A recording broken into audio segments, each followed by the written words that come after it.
Ready, Set, Snow. Chapter 3. You what? That night at dinner, my mom asked, so anything interesting happened at school today? Freddie made a bet, my sister Susie blurted out. I stared at her. What? I asked, trying to sound as if I had no idea what she was even talking about. Freddie made a bet with Max Sellers. Why did you make a bet with Max Sellers? Asked my mom. Who said I made a bet with Max? Julie, that brown-haired girl in your class, told me today after school. Boy, news travels fast. Why did Julie have to go blab to my sister? So, Freddie, is this true? Said my dad. Did you make a bet with Max? It's a simple question, yes or no. Did you make a bet? Yes, I mumbled. What's the bet? I bet that I could beat him in the snowshoe race in the first grade Winter Olympics. Ha ha ha, Susie laughed hysterically. That's the funniest thing I've ever heard in my life. What's so funny about it? You've never even been on snowshoes. So you expect to race the biggest, toughest kid in first grade and win when you don't even know how to put the snowshoes on? Ha ha ha, she was laughing so hard, I thought she was going to fall out of her chair. Stop laughing. But, it's so funny. Be quiet, brat. Ha ha ha, stop it. All right, enough you two, said my dad. Susie, you need to stop laughing at your brother, and Freddie, you need to start from the beginning and tell us what this is all about. Well, I began. The first grade Winter Olympics is on Friday. What's that? Asked my mom. Don't you remember, Mom? I said. Susie did it when she was in Miss Wishy's class. Yeah, said Susie. Room 3 and Room 4 compete against each other in some silly snow games, and whichever class wins the most event wins a trophy.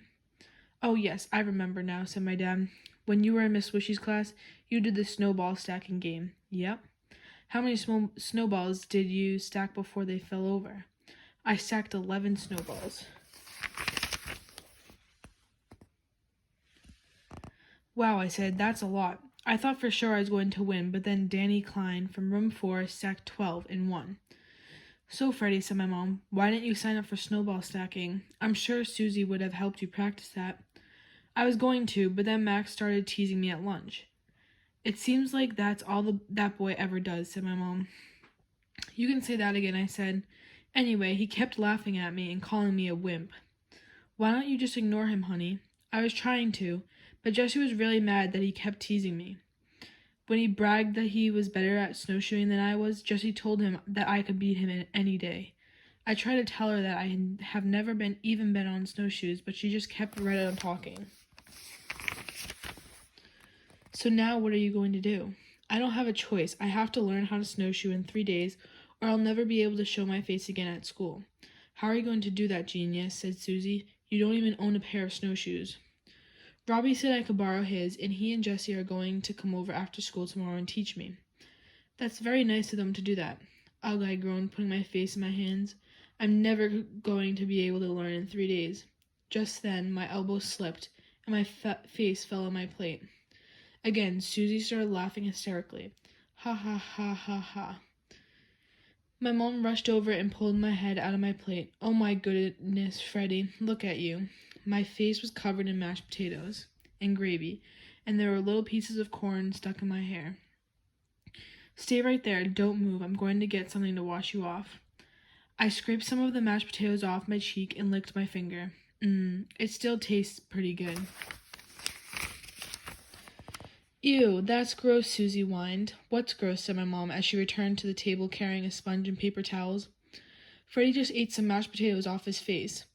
Freddie, where are your manners? That is disgusting. You do not eat food off your face. Now look at me so I can wipe you off. My mom wiped the gravy and potatoes off my face and pulled the corn kernels out of my face. That's good for now, but you'll have to take an extra long bath tonight. Aw, Mom, I groaned. You know I hate taking baths. Too bad, mister. That's what happens when you decide to wear your food. Please try to be more careful next time. Yes, Mom. So Freddie said, my dad, don't be so upset. Don't be so upset. Don't be so upset, I shouted. The biggest bully in the whole first grade is going to kick my butt in front of the class, and you're telling me to not be upset? Calm down. There's no need to yell. Your friends said they would teach you how to snowshoe. But I only have 3 days. There's no way I can learn in 3 days. Remember when you had to learn to ride a two-wheeler in a week, and you never thought you'd be able to do that? Yeah.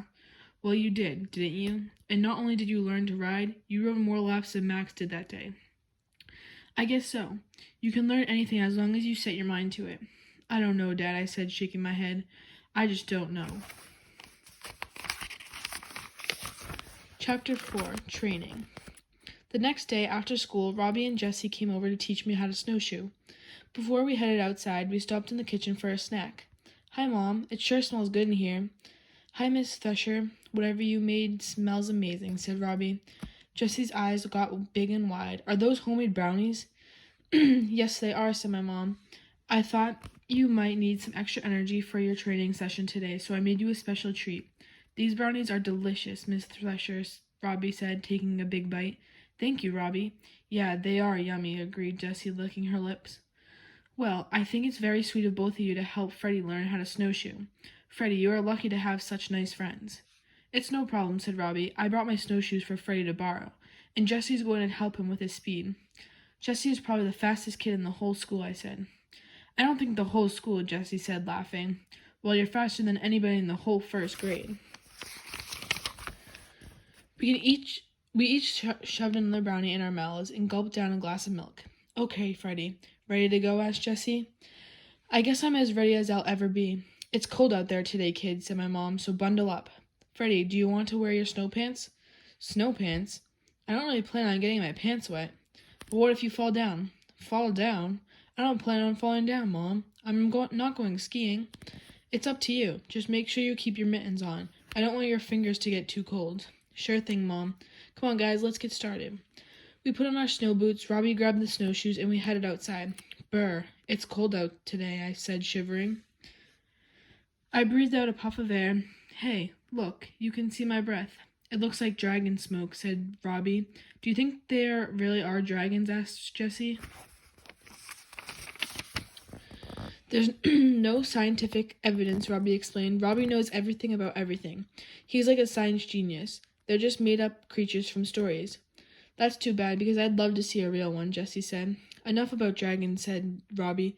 Let's get started. First you have to stick your foot in here, he said, pointing to a little opening at the front of the snowshoe. Just like you're putting on a slipper. Then you tighten this strap around your ankle. It's really very easy. Robbie put the 2 snowshoes on the ground, and I slipped my feet into the holes. So far, so good. Now, just fix the strap around your ankle. You want to make sure it's tight enough so that it doesn't fall off. When I bent to tighten the strap, I fell over and landed in the snow. Ha ha ha, Jessie giggled. You don't snowshoe on your butt, Freddie. You have to stay on your feet. Very funny, I said as I got back up. Sometimes I bend down and put one knee in the snow to help me balance while I tighten the strap on the other foot, said Robbie. Good idea, I said. I got down on one knee and fixed the strap. Then I switched sides and did the other strap. Ready, Freddie? Asked Jessie. As ready as I'll ever be. Okay, said Robbie. Now just start walking like you normally do, but make sure you keep a little space between your feet so the snowshoes don't get caught on each other. Okie dokie. I took 2 steps and fell flat on my face. Jessie laughed. I sat up and wiped the snow out of my eyes and mouth. You're supposed to walk in the snow, not eat it. Very funny. Here, let me help you, said Robbie. He gave me his hand and pulled me up. Remember what I said. Just make sure you keep a little bit of space between your snowshoes. This time, I went about 4 steps before my feet crossed over each other, and I crashed. I'm never going to be able to do that race, I moaned. Yes, you are, said Jessie. Just get up and try again. This time, I think I took about 10 steps before crashing. See, Robbie said. You're already doing a lot better, but I still keep landing on my butt. Don't give up. It just takes practice. After about 20 minutes, I was able to go pretty far without falling down. Now it's time to try running, said Jessie.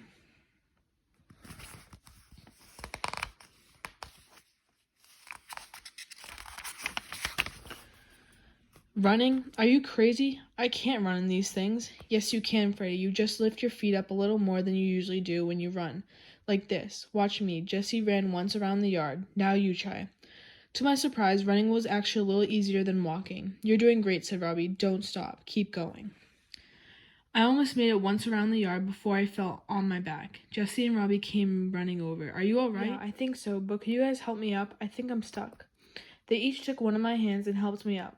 That was awesome, said Jessie. You're really getting the hang of it. I think we should start timing you now and working on your speed. Whatever you say, Coach, I said, smiling. Robbie pulled a little notebook and stopwatch out of his pocket. Jesse, you will help Freddie with his form, and I'll keep track of his times in my notebook. We must have stayed outside training for about 2 hours. When it started to get dark, I said, guys, yeah? My feet are so cold, I don't think I can feel my toes anymore. Well, I think that's enough training for today. Let's go in. So, how did it go? Asked my mom. It went great, Miss Thresher, said Jessie.